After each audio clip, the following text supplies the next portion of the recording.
आज की कहानी बेटी की बदलती तस्वीर। सरला जी अस्पताल से घर आई तो देखा सीमा उनकी जगह बैठकर सिलाई कर रही थी। बेटी क्या सिल रही है? सरला जी ने प्यार से उसके सिर पर हाथ फेरा। वो मम्मी कमला जी आई थी, कह रही थी कि उन्हें शादी में जाना है, ये ब्लाउज अर्जेंट सिलने हैं। मैंने कहा ठीक है, मिल जाएंगे। 3 थे, मैंने सोचा जब तक आएंगी एक तो तैयार कर देती हूँ। आप बैठो, मैं आपके लिए पानी लाती हूँ। सरला जी पास पड़ी एक खाट पर बैठ गई। वो सोच रही थी क्या हो गया इस बेटी को, जो कभी घर के किसी काम को हाथ नहीं लगाती थी, रोज अपने पापा से पैसे लेकर जाती, कभी वापस नहीं करती। पिज्जा, कोल्ड ड्रिंक्स, पार्टियाँ, यही उसकी जिंदगी थी। आज एक एक पैसे के लिए काम कर रही है। तभी सीमा पानी लेकर आई। मम्मी पापा कैसे हैं? डॉक्टर ने कुछ बताया या नहीं? बेटी, डॉक्टर तो बस एक ही बात कह रहे हैं कि वे कोमा में हैं, पता नहीं कब होश आएगा। भगवान जाने आगे क्या होगा। काश उस दिन उनका एक्सीडेंट ना हुआ होता। एक एक्सीडेंट ने हमारी सारी खुशियां छीन ली है। इस 1 साल में सारे रिश्तेदारों ने मुंह मोड़ लिया, सारे पैसे खत्म हो गए। अब क्या होगा? यह सुनकर सीमा के चेहरे पर एक उदासी सी छा गई। उसकी मम्मी दिन में पापा की देखभाल करती, रात को कपड़े सिलती थी। एक बड़े से घर को बेचकर वो लोग छोटे से किराए के मकान में आ गए थे। हर जगह कार से जाने वाली मेरी मम्मी आज बसों में धक्के खा रही थी। पापा का सारा बिजनेस उनके पार्टनर ने हड़प लिया। उन्हें पता है आज नहीं तो कल वे नहीं रहेंगे।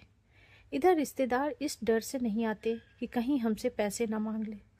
कुछ देर सब सोचने के बाद उसने अपने आप को संभाला और मम्मी से बोली, मम्मी तुम चिंता मत करो, पापा ठीक होकर आएंगे तो सब ठीक कर देंगे, जब पहले जैसा हो जाएगा।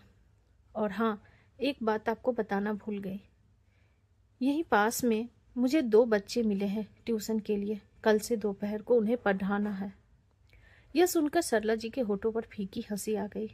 बेटी को डॉक्टर बनाने का सपना उसके पापा ने देखा था। आज वही बेटी अपना सपना भूलकर, अपनी पढ़ाई छोड़कर अब ट्यूशन देने की बात कर रही है। जिंदगी में कब किसे क्या देखना पड़े ये किसी को पता नहीं होता। अगले दिन सरला जी अस्पताल पहुंची तो पता लगा रात को उनके पति ने दम तोड़ दिया है। जो एक आखिरी उम्मीद थी वह भी चली गई। फिर शुरू हुआ वही 13 दिन का मेला। रिश्तेदार सगे बनकर आ गए थे, घर मेहमानों से भर गया। लेकिन सरला जी की आंखें अब सूख चुकी थी। उन्हें सबसे नफरत थी, क्योंकि उन्हें पता था 13 दिन बाद वे नजर भी नहीं आएंगे। माँ और बेटी दोनों आंखों ही आंखों में एक दूसरे को देखती और इस तमाशे के खत्म होने का इंतजार करती। 13 दिन बाद सरला जी ने नए सिरे से जिंदगी जीने का फैसला किया। उस बड़े से शहर को छोड़कर वो गांव लौट गए। पति की निशानी के रूप में यही एक गांव का मकान था, वहीं कुछ जमीन थी। सरला जी ने खेती शुरू की।